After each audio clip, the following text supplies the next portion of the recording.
Hayırlı gün isəmisiz, hörmətli kollegalar. Bugün Tatar Inform matbuğat üzərində biz Tatarstan kinosu otnalığı həm şuna beyli rəvişdə Mulla filmin təqdim etü turunda söyləşəmiz, şulay Tatar kinematografiyası үсіші turunda da söyləşiriz. Bizning spikerlar Milevşa Tuganova, Tatar kino direktoru, İlşat Rahimбай кинорежиссер, Рамил Фазлыев, Этно театрының баш режиссеры, Mulla filminin режиссеры, Мансур Гиләжев, киносценарийлар авторы, драматург, һәм Марат Әхмәтшин, Mulla filminin идея авторы һәм продюсеры. Хәерле көн, исәмсез, хөрмәтле кунаклар. Беренче сорау сезгә булыр, Миләүшә Рәбибовна, менә Татарстан киносы отналыгы турында сөйләп киттегез әле. Рәхим итегез. Исәмсез, хәерле көн, кадерле коллегалар. Шуннан да Татарстан атналыгы, татар фильмнарын күрсәтү атналыгы, ул әллә нинди яңалык дип әйтмәсем, чөнки татар кино эшендә менә ул атналар була торган көннәр, татар кинолары көннәре. Ягъни без инде хәзер теге ниндидер яңа идея дип аны әйтмибез. Ләкин шул ук вакытта безнең төп идея, бу атналыкның төп максаты 15 елда, соңгы 15 елда булган кино, татар киносының үсешен күрсәтү. Менә төп идея шул. Чөнки безнең 15 ел элек Күктау фильмы барлыкка килде, сез аны беләсез. Нәкъ 15 ел быел һәм менә атнаны без шул Күктау фильмы белән башлап та китәбез. Бу символик рәвештә миңа калса бик әйбәт булыр, чөнки аның режиссеры Илдар Ягофаров, ул безнең кинематографистлар союзы рәисе дә. Шуңа күрә менә шул аның фильмы белән башлап 15 ел элек булган актерларны чакыртып, иҗади очрашуга Юсуфны күрсәтербез дип өметләнәбез. Ул анда кичкенә вакытта әле үзенең ролен уйнаган. Һәм инде көн сайын безнең бер автор, бер-ике авторга багышланган була. Ягъни бүгенге көндә нинди режиссерлар эшли һәм ретроспектива рәвешендә дә берничә авторларны күрсәтәбез. Әйтеп киттем инде Илдар Ягофаров дип, икенче көне 26 апрель көнне, бу Тукай көне инде безнең анда Салават Юзеевның фильмнары күрсәтеләчәк. Иң беренче чиратта әлбәттә аның Тукайга багышланган 122, 121 дигән, 121 дигән фильмы башлап җибәрә шул көнне. Һәм инде аның татар метражкаларын һәм кичке вакытта без Курбан романны да күрсәтәбез. Ул фильм белгәнегезчә мөселман киносында приз алган иде. Тәнкыйтьләделәр дә инде ул картинаны, ләкин күп кенә кеше сорый, чөнки карарга мөмкинчелек менә бүгенге көндә Курбан роман фильмны карарга мөмкинчелек юк дәрәҗәдә. Аннары 3нче көндә безнең Илшат Рахимбай була үзенең фильмнары белән һәм тамашачы белән менә шундый очрашуда үзенең иҗаты турында сөйләячәк дип уйлыйм. Шул көнне Фәрит Дәүләтшин фильмнары Капка белән Яблоко любви. Шуннан Байбулатның фильмнары була. Бер көнне 28 апрель көнне без инде 9-нчы Мулла фильмына бирдек, чөнки анда премьера буларак без аны тамашачыга иң беренче чиратта шул фильмны күрсәтербез 28 апрель көнне. 29 көнне ТНВның Яңа гасыр телерадио компаниясының Ак чәчәкләр кыска версиясе булачак. Һәм кичке вакытта без анда тагын берничә авторны, Габдрахмановны күрсәтәбез үзенең документалкалары белән. Соңгы көнне Рашитовның тапшырылмаган хатлар фильмы булачак. Программа безнең сайтта бар. Әгәр ниндидер сораулар булса, мин бирермен. Русча кирәк булса, русча да сөйлим. Русча кирәк. Добрый день, уважаемые коллеги. Коротко скажу о том, что неделя татарстанского кино как идея, это не оригинальная, не новая идея, но мы в этом году хотели бы не просто показать работы татарстанских кинематографистов, но и сделать такой вот исторический экскурс, начиная с 15-летней давности. То есть первый фильм, который мы позиционируем как первый татарский фильм, правильно, да, Мансур? Ну, в общем, да. Куктау. С него мы начнем. Неделю откроет председатель Союза кинематографистов Ильдар Ягафаров со своими героями этого фильма и творческой группой. Затем второй день будет посвящен полностью Тукаю, поскольку это день рождения Тукая, и там будут показаны фильмы Салавата Юзеев, в том числе и фильм «Курбан Роман» в вечернее время. На этой же неделе будет очень много молодых авторов. Один из них здесь среди нас Ильшат Рахимбай. Покажем фильмы Байбулата Батуллина, покажем фильм Айдара Габдрахманова, документальный фильм. Также на этой неделе будет представлено две картины Фарида Давлетшина и фильмы телерадиокомпании «Татарстан и Новый век», «Белые цветы» и «Неотосланные письма». Такая программа у нас предполагается. Если есть вопросы, могу ответить. Әгәр дә сорауларыгыз булса, хөрмәтле коллегалар, инде сорауларны бирергә була. Миңа хәбәр бирегез. Иң элек тагын бер сорау Миләүшә Ләбибовна, менә бу Татарстан киносы атналыгы кысаларында Татарстан районнарында да ниндидер чаралар оештырыламы?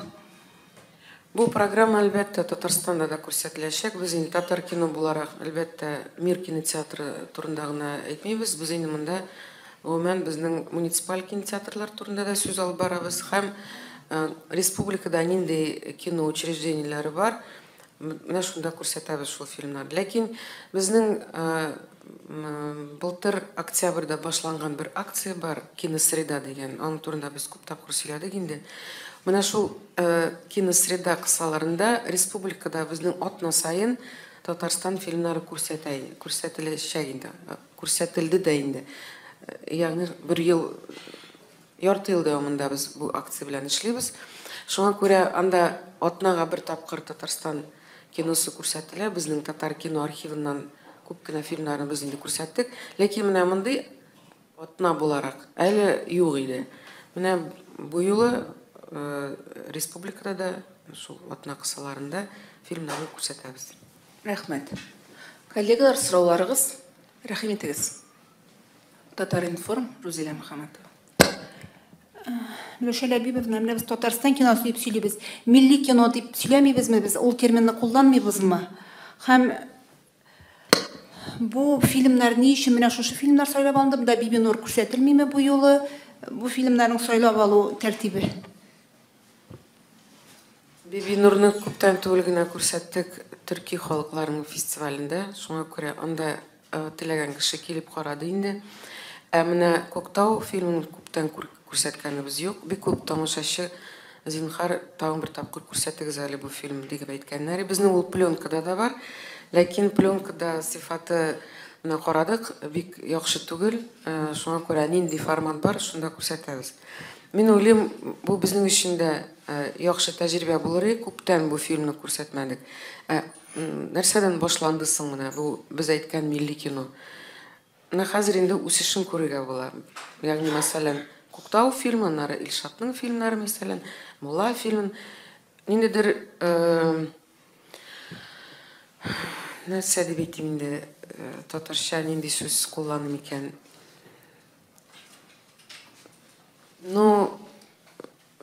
Динамика дигән сүз бар. Менә бу динамиканы күрсәтәсе килә.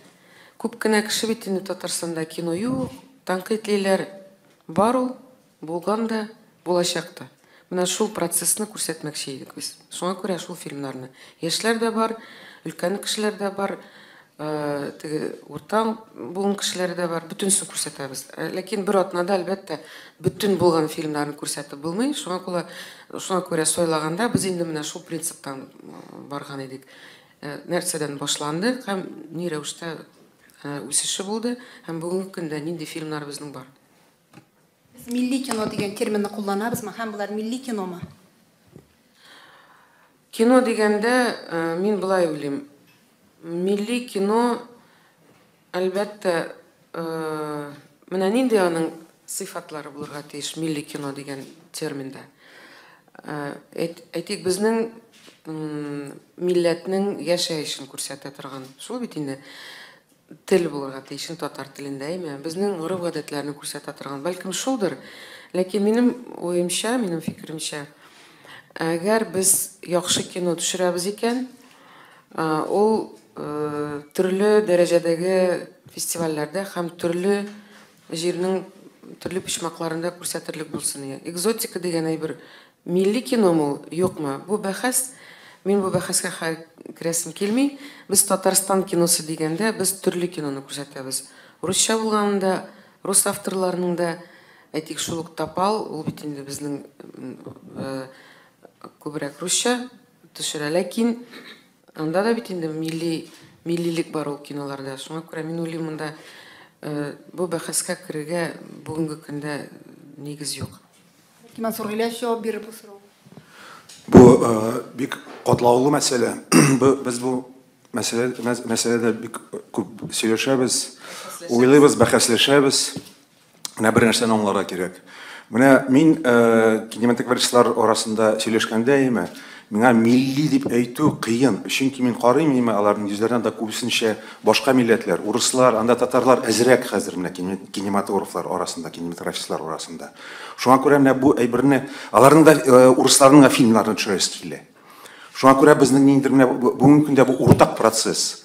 Без бүленә албыйбыз. Менә татарлар менә монда төшерә кино, ул театрда җиңел, мәсәлән. Анда бүтән артистлар татар, режиссерлар татар, әсәрләр татарча язылган, һәм анда бер рәсем, мәсәлән, Академия театрында анда Сереж Скоморохов кына бер урыс милләтеннән анда бер кеше бар. А кинода алай түгел. Мәсәлән, безнең менә соңгы фильмда Байгалда анда оператор урыс, анда урыс артистлары бар, менә шушындый нигә ситуациягә нигезләнеп, менә милли әсәрләрне тудыру җиңел түгел бүген көндә. Ләкин сез бик дөрес сорау бирдегез, киләчәккә караганда, без әлбәттә милли кинога нитергә тиеш, әйләнергә тиеш. Менә бу безнең менә Татарстанның кинематографның үсеше, минемчә, шушы юлдан барырга тиеш, аннары минемчә киләчәктә безнең менә кинематограф ике юлдан бүлерергә тиеш. Мин шулай дип уйлыйм. Чөнки менә без бүгенге көндә кино төшерәбез икән, бүгенге Казан турында, бүгенге көн турында, аны чип-чиста милли кино иттереп төшерү бик кыен. Чөнки без урыс дөньясында, урыс дәүләтендә, урыс мәктәпләрендә укып, урыслар арасында яшибез. Ләкин минем позициям шундый, менә безгә милли кинематограф турында бик нык уйларга кирәк. Шуңа күрә мин уйлыйм, менә бу бүгенге көнгә кадәр тарихи фильмнарны төшерү бик кыен иде. Ләкин хәзер без инде аякка бастык, минемчә бүгенге көн нәхәр килеп җитте. Без хәзер күбрәк менә татар классикасы, бүгенге көн авторлары язган тарихи фильмнарга әйләнергә тиешбез, игътибар белән карарга.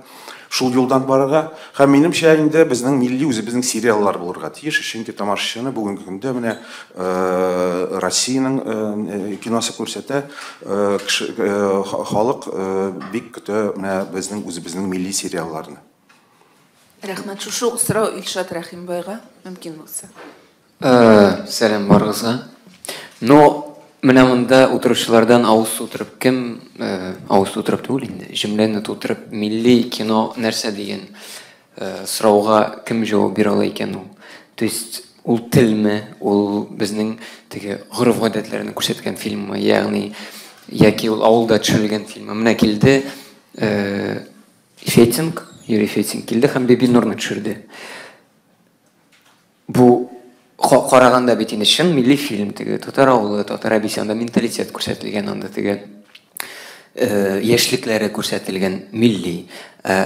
Төшерүче команда һәм гомумән энергетикасы белән мунчик туплады, бу миллилекме, миллилек түгелме? Һәм монда бу шуның кадәр катлаулы сорау ки, минем фикеремчә, кино ул шундый сәнгать, ул гомумән бөтен дөньяны берләштерә торган, бөтен милләтләрне берләштерә торган, һәм менә монда төшерелгән фильм чыннан да безнең татар районнарында гына аңлашыла торган фильм булырга тиеш түгел. Әгәр без инде кайдадыр ашкынабыз икән, монда төшерелгән фильм ул бөтен дөньяның һәр нуктасында аңлашылып, ниндидер этик вечный ценностьләр турында сөйли торган фильм һәм кешене канатландыра торган, кешене үзгәртә торган, дөньяны яхшылыкка үзгәртә торган фильм булырга тиеш. Мин үз иҗатымда, мәсәлән, Гәрчәмне хәзер Галимҗан Ибраһимовның Алмачуар фильмы өстендә эш алып барам. аңласам да, аның теге татар классицизмнан чыккан, татарча булачак, татар авылында төшелгән булачак, әмма аның әлбәттә төп идеялары гомумән бер милләт өчен генә теге төшелгән булмыйча, гомумән бөтен дөнья өчен ясала. Рәхмәт. Һәм безнең бит инде төп вакыйга көтелә ул Мулла фильмын халыкка чыгару. Шуңа күрә Мулла фильмын әзерләгән кешеләрдән дә сорыйсы килә. Сез халыктан нинди көтәсез реакция? Югалып калдым. Нинди реакция? Безгә журналистларга соңыннан чабыштырырга кызык булыр. Сез көткән реакция булдымы, юкмы? Рәхим итегез, Марат. Ну, во-первых, реакцию мы еще не видели, потому что показа фильма не было. Надеюсь, что... Сезнең фаразлар нинди? Ну, во-первых, я немножко вернусь вот к этому вопросу, национальное и ненациональное кино. Действительно, очень сложно определять, что такое национальное кино, что такое ненациональное кино. Но, тем не менее, в мире какие-то свои направления существуют. Есть английское кино, оно немножко отличается от американского. Есть бразильские сериалы, есть индийское кино.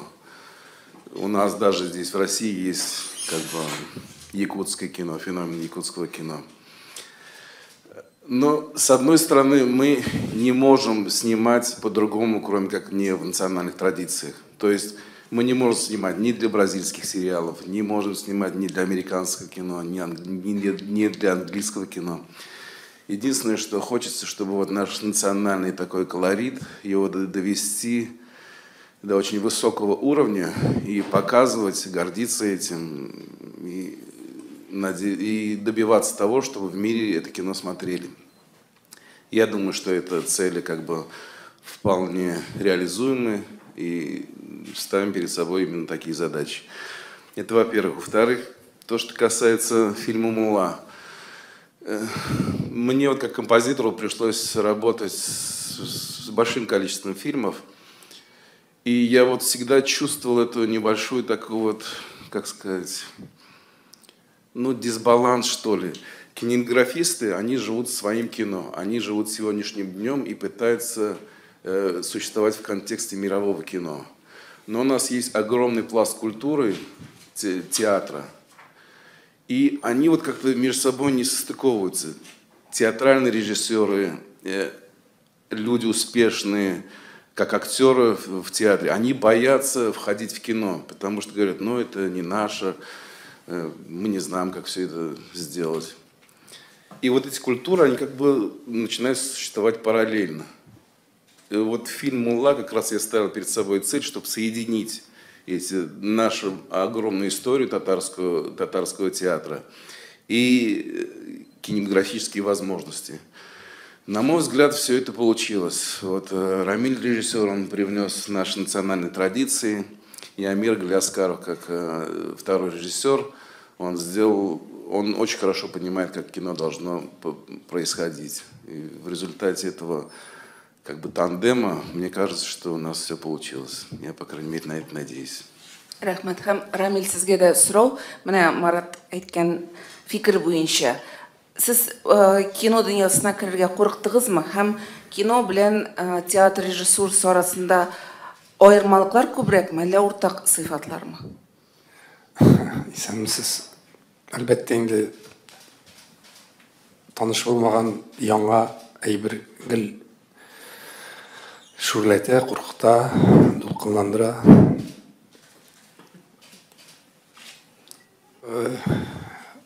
Әле дә мин әле кино халык белән очрашмыйча нәтиҗәсен әйтеп булмый.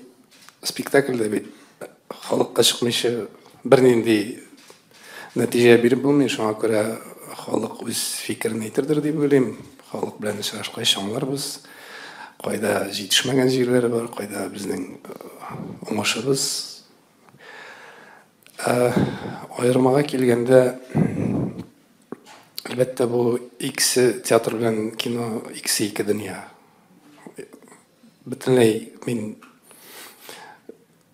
әле дә миңа калса тулысынча аңлап бетерә алмадым. Бөтен нечкәлекләрен, чөнки анда урысча әйтсәк технически очень сложный этот процесс. Аны минуттан секундына кадәр килергә кирәк. Театрда инде репетициялар бит ничек иркенләп эшләргә мөмкинлек бар. Анда бөтен нәрсә технически яктан кырылган, илгәргә кирәк, кояш вату, җилгә, яңгырга кадәр бөтенесен ничек дип әйтим, уйлап шул секундка бөтен цехларны әзерләп төшереп калсаң төшереп каласың, шул минутында төшереп калмасаң көтәсең була дәл икенче көннеме, кояш икенче елныма, кояш яңадан чыкканмы.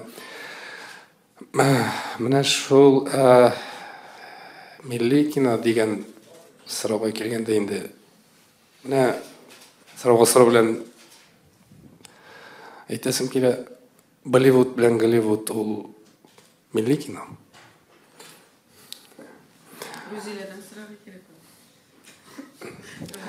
Миңа калса Болливуд и Голливуд. А Голливуд? Миңа калса Тарантино милли кино диye. Вот Американың миллилеге шул диye кан куйды бәлки. Миңа калса ул миллилек турында сүз алып барсак, шулай театрда да, кинода да үз йөзе булырга тиештер дип уйлыйм.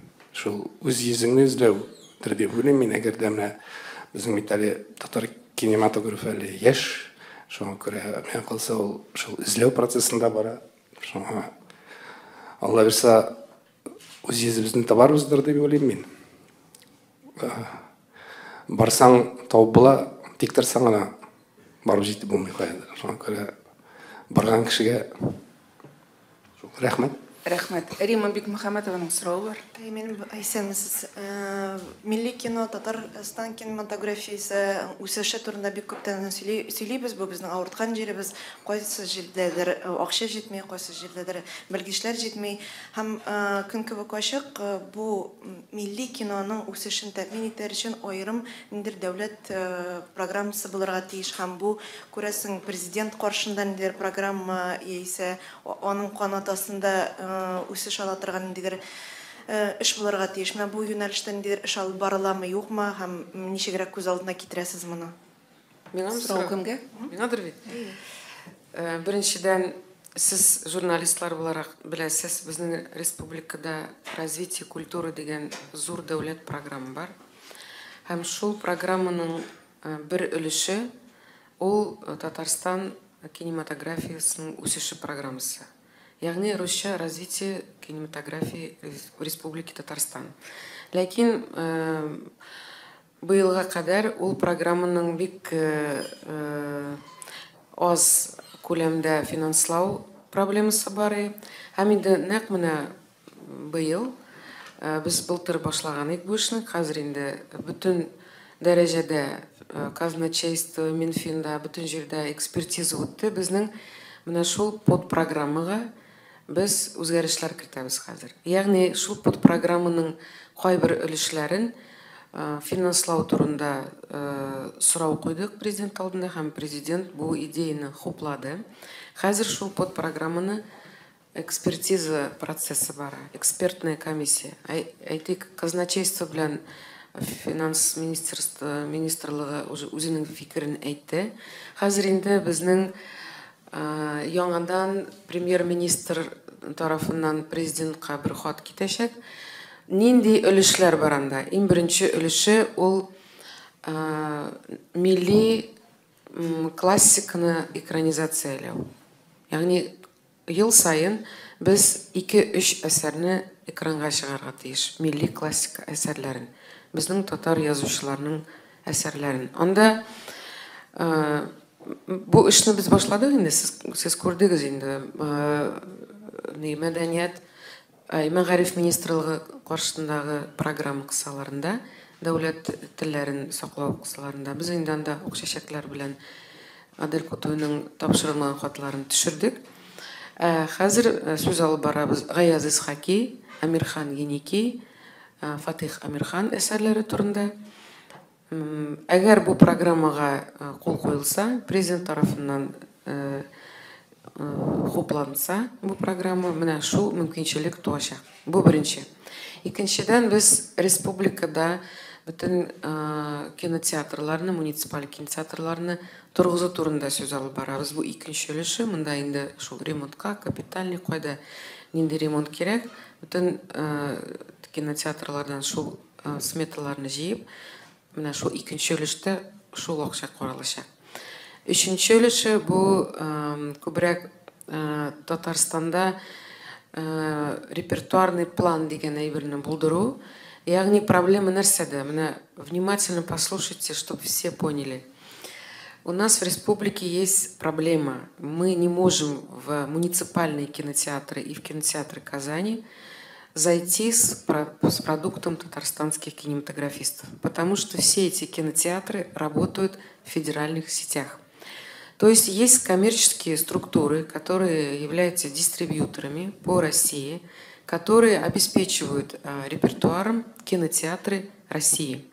Соответственно, если получает кинотеатр деньги из фонда кино на модернизацию кинотеатра в виде экранов, там, кресел современных, там, звука, Dolby и так далее. То есть все современные кинотеатры обеспечиваются таким оборудованием.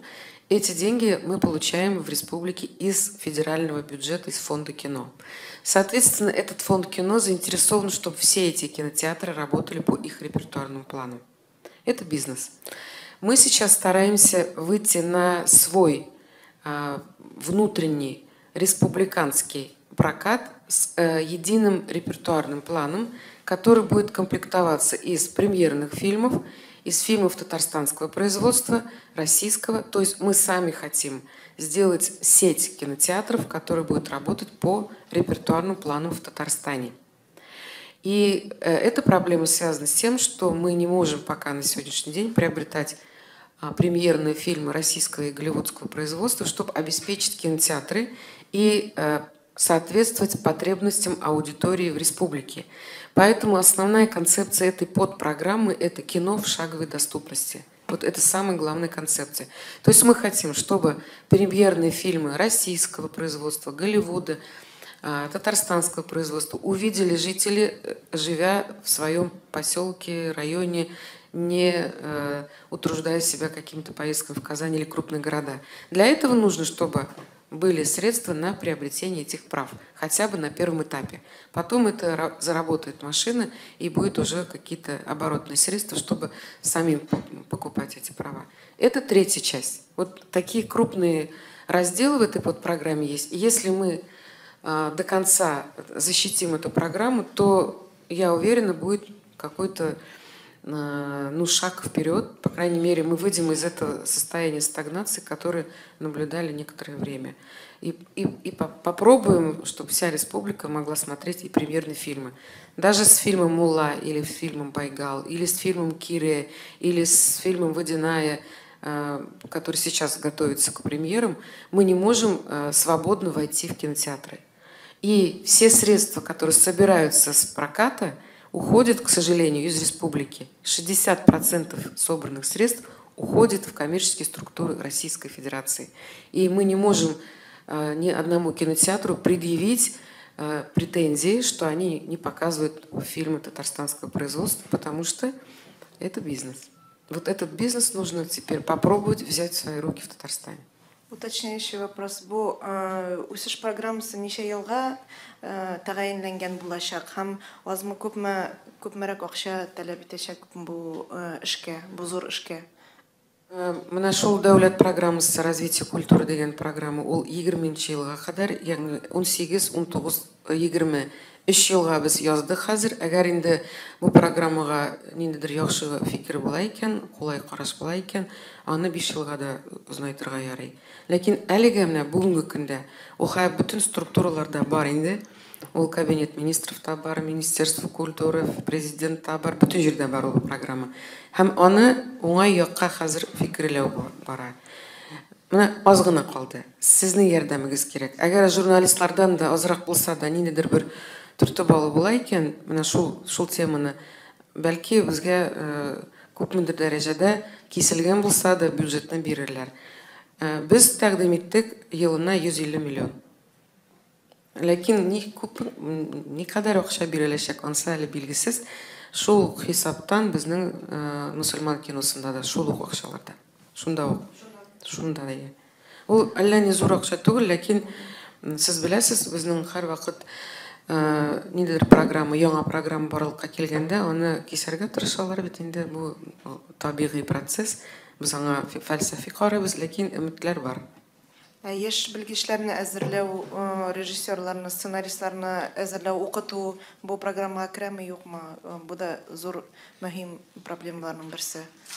Безнең бит целый факультет бар.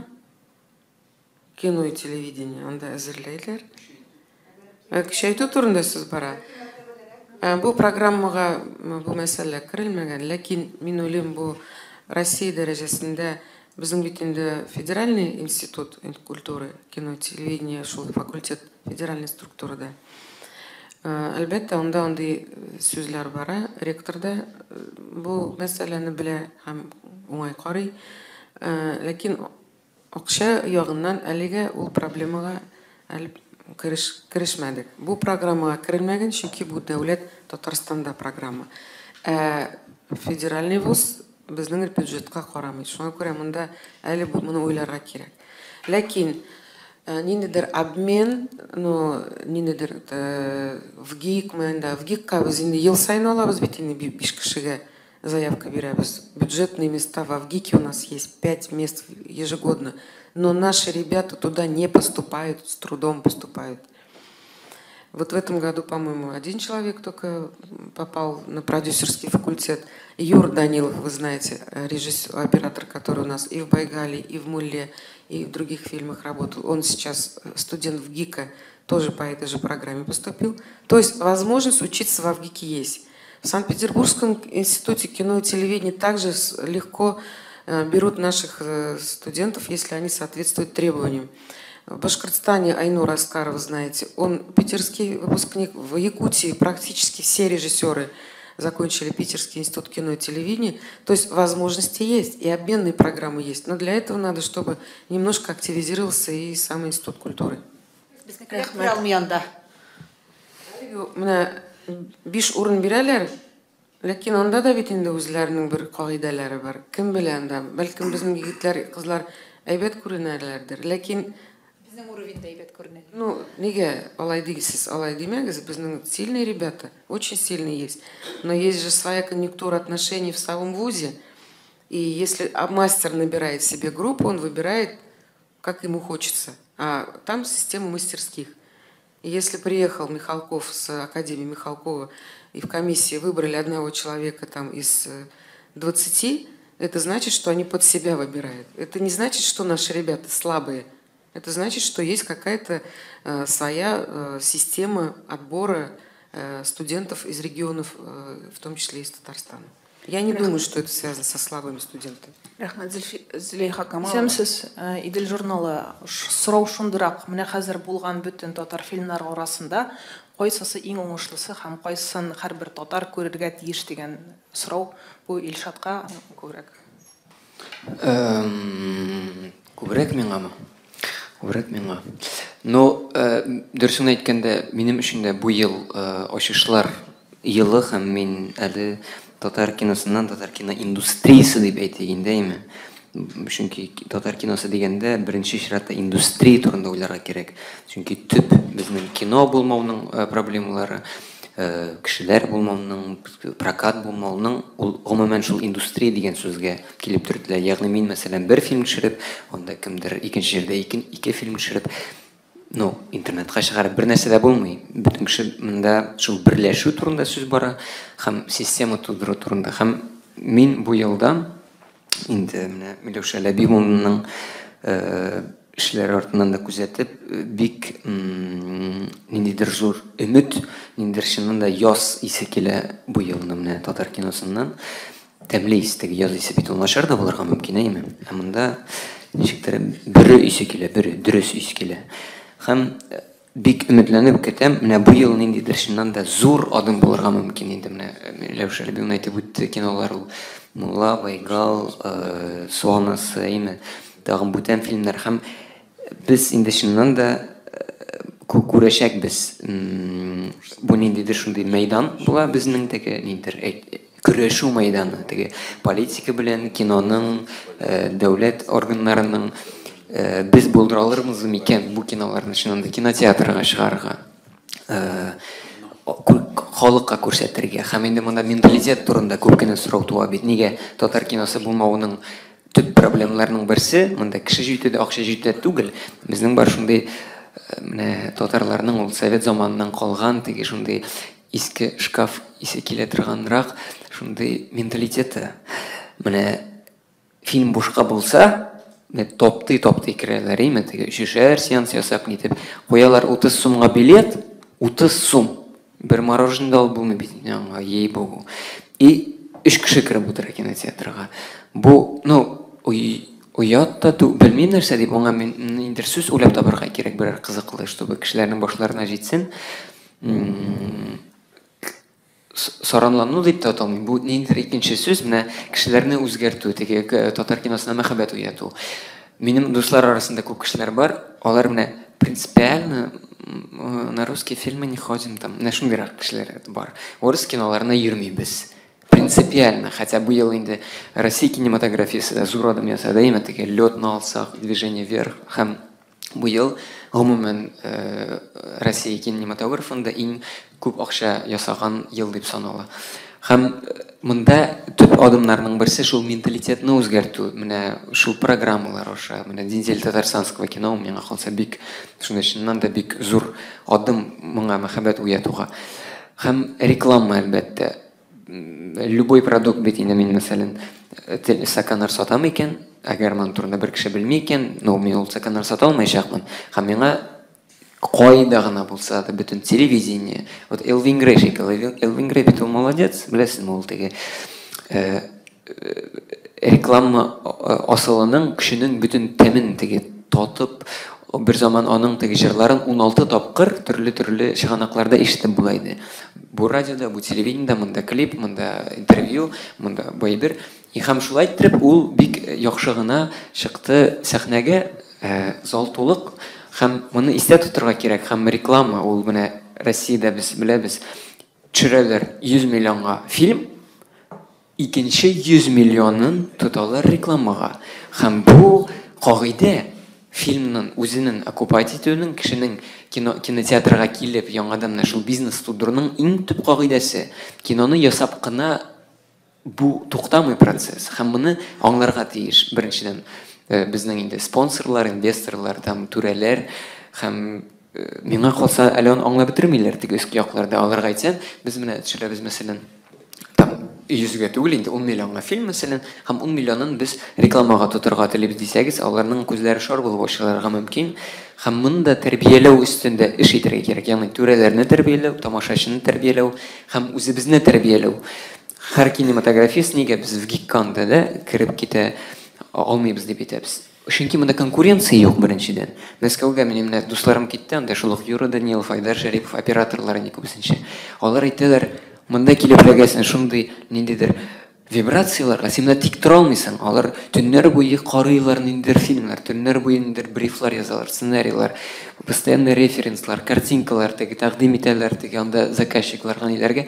Янда шул эш бетми. А монда син нәрсәдер яздың, нормально, ярый, или ярамый, үзгәртергә, син монда шундый җебеклек шундый теге. Шундый, ярар, карый инде. Монда теге ул киләдер эстрада кешеләреннән туры миңа теге клиплар ясый бит инде теге яшь чакта. Шул вакытта эстрадада җырлаучылардан туры текст белән ишеткән бар. Народ же хавает. Бу миңа калса вот иң төп гөнаһ гомумән, иң куркыныч сүз. Народ же хавает. Нет.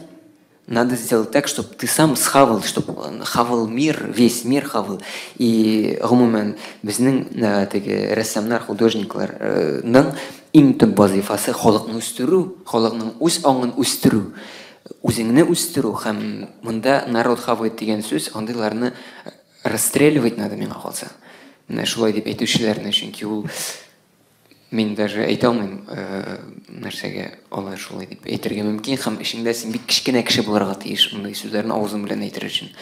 Һәм мин дөресен әйткәндә, әгәр инде шәхсән мин Мулла фильмын менә авыз ачып бөтеннәрен йокламыйча көтәм, дөресен әйткәндә, чөнки прям теге Юра Данилов тизерын күрсәткәч тә һәм менә Рамил әфәнденең экранда күргәч беренче тапкыр трейлерда, тизерда мин тетрәндем. Минем шундый мурашкаларым чыкты, теге кырмыскаларым аркадан йөгерде. Чөнки ул чиста энергия миңа калса алып керде. Рәхмәт, Илшат. Миләүшә Рәбиевна һәм соңгы сорау булыр инде, чөнки безнең вакыт чыга. Бу Мулла фильмын хәзер бөтен кешенең дә карыйсы киләчәк. Татарстан районында яшәүчеләр алны кайчан карый алачак? Һәрбер фильмга аны күрсәтер өчен прокатный удостоверение алырга кирәк. Без әле аны эшләмәдек, ләкин безнең май аенда, нәкъ менә Рамазан аенда бер акция булачак. Акция дип әйтәм, чөнки ул республика буйлап иҗади очрашулар белән бер төркем кешене генә менә шул фильмны күрсәтеп шатландыра алабыз дип әйтим инде. Ул безнең филиаллар эшли Чаллыда һәм Бөгелмәдә. Ягъни шул Рамазан ае дәврендә 8 очрашу була. Менә шулай гына әлегә. Көзгә инде шул удостоверениене алгач прокатка чыгабыз.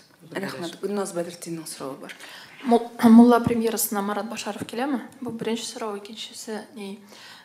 Сезне әйттегез, прокатка чыгу кыен.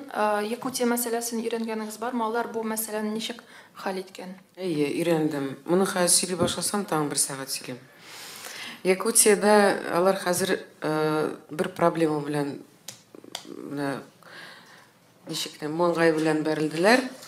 У них узысь рынка образовалась. Ягъни Якутскида 600 мең кеше яши. Гомумән Якутиядә 900 меңгә якын, около миллиона, 900 с копейками. В Якутске живет 600 с чем-то. Из них люди, которые ходят реально в кино, это где-то треть, да? Ну пусть будет 200, 250, 300 тысяч человек. Это которые реально могут ходить в кино. Когда кино было очень дешевое в Якутии в первые годы, они отбивали свои затраченные деньги, и это был чистый вот такой вот развивающийся кинобизнес.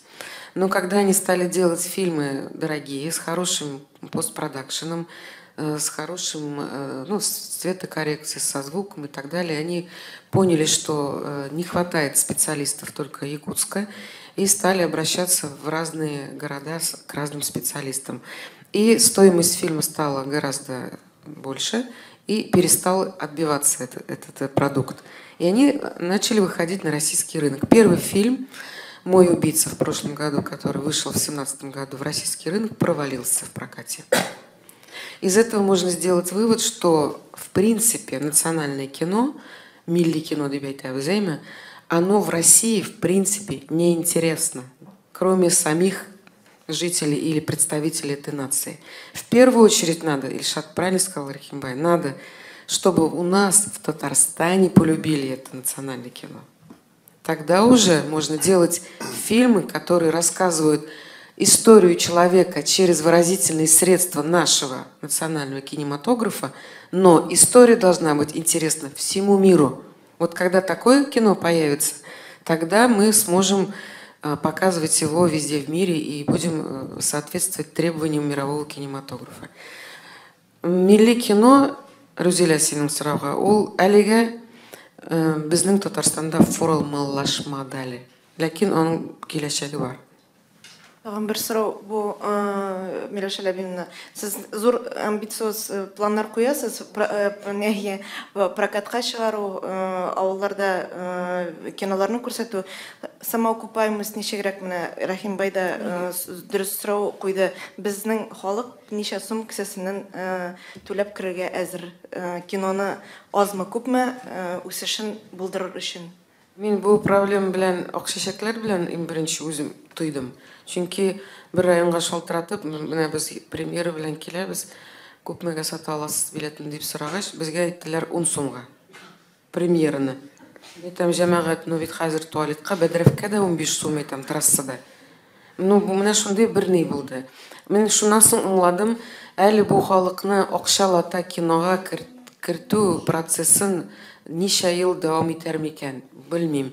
Чөнки без уникаль төрек фильмнарын күрсәттек күптән түгел генә, беләсез, төрек фестивалендә. Шунда да ярты фильмнарга кеше килмәде. Анда 100 сум. 100 сумга нәрсә алып була бүгенге көндә? Әмма бу процессны төзәтү өчен нәрсә эшләргә кирәк соң? Менә хәзер ничектер халыкның әзерлеге. Бушлай күрсәтмәскә. Любая услуга должна быть платная. Мансур әфәнде, сез Минемчә, яхшы фильмнар булырга тиеш, беренче чиратта. Аннары ул традиция баракка килергә тиеш. Менә безнең театрга йөрү традициясе бар бит. Мәсәлән, чит илләрдән, чит төбәкләрдән кунаклар килә икән, аларны кая алып баралар кич белән. Әлбәттә, академия театрына, яхшы спектакльләргә берничә мәртәбә халык йөри. 100 сум түләп түгел, анда бит билетлар 500 сум, 1000 сум тора торган билетлар бар. Ләкин безнең күп еллар дәвам итә торган театрга йөри торган традиция бар. Ул авылда да бар, шәһәрдә дә бар. Менә безнең Казанда 3 театр эшли. Кич сайын һәм кич сайын аншлаг. Бер театрга да билет алып булмый. Менә шушындый традиция барлыкка килсә, безнең кинематографта үсә башлый. Аннары Миләш Алябиевна шундый менә кызык фикер әйтте, имеш милли кинематограф ул Россия дәүләтенә кирәк түгел. Ул бөтен нәрсә фильм сыйфатыннан тора. Мәсәлән, минем яраткан режиссерым Эмир Кустурица, ул бит милли фильмнар төшерә күбесенчә. Алар бит бөтен дөньяга кызык. Һәм алар анда кертелгән акчаларын да кире кайталар, ул коммерческий проект буларак та. Шуңа күрә без шундый менә үзебезгә ул безнең кыйблабыз булырга тиеш. Менә шушындый кинематографка үсәргә, шушындый кинематограф шушындый менә дәрәҗәгә күтәрелергә. Һәм менә шушы юлдан эш минемчә бара. Хәзер менә кинематографта безнең бит инде үсеш иеме. Сан буенча хәзер бараттык, хәзер менә сыйфатны күтәрергә кирәк фильмнарның. Әкрен генә минемчә традициядә туыр шундый, һәм аннары халык өйрәнер. Безнең үзебезнең милли фильмнарга йөрергә, һәм минемчә минем кинематографның киләчәге бик зур һәм бик югары. Марат әфәнде, сезнең дә. Действительно, во-первых, я полностью присоединяюсь к тем словам, которые сказал Мансур. Во-вторых, наши самые большие проблемы – это у нас очень маленький рынок. Вот если так честно сказать, очень маленький рынок. Очень мало людей, которые смогут прийти в кино, чтобы вот прям действительно блокбастеры снимать. Единственный, какой выход я вижу в этой ситуации, у нас ведь тюрков достаточно много в мире, то есть близко к миллиарду. И мы живем как бы очень, ну как сказать, очень похоже. Узбеки, казахи и вот весь тюркский мир, включая Турцию. Фильм «Мулла», я думаю, что мы должны продвигать как раз именно в этом направлении. Если у нас это получится, ну будет очень здорово. По крайней мере, мы будем к этому стремиться, чтобы завоевать вот именно эти рынки, которые очень близки нам по менталитету. Первый такой показ «Муллы» будет в Бишкеке с 23 по 25 мая. В Бишкеке будут проходить Дни татарстанского кино, и туда фильм «Мулла» уже поедет. Так же, как и фильм Ильшата Рахимбая, тоже будут смотреть наши бишкекские кинематографисты и зрители. Затем мы поедем в Казахстан, затем в Узбекистан. В Казахстане с 1 по 6 июля запланировано. Узбекистан дата уточняется. И в конце осенью планируем в Турцию с этим пакетом фильмов. Так что я думаю, что как раз танытыр өчен хәзер программа бар. Һәм юллар да ачык. Ходай тарафынан юллар ачык булса, барысы да була. Рәхмәт сезгә. Рәхмәт сезгә. Рәхмәт, матбугат конференциясын төгәллибез. Уңышлар барыгызга да.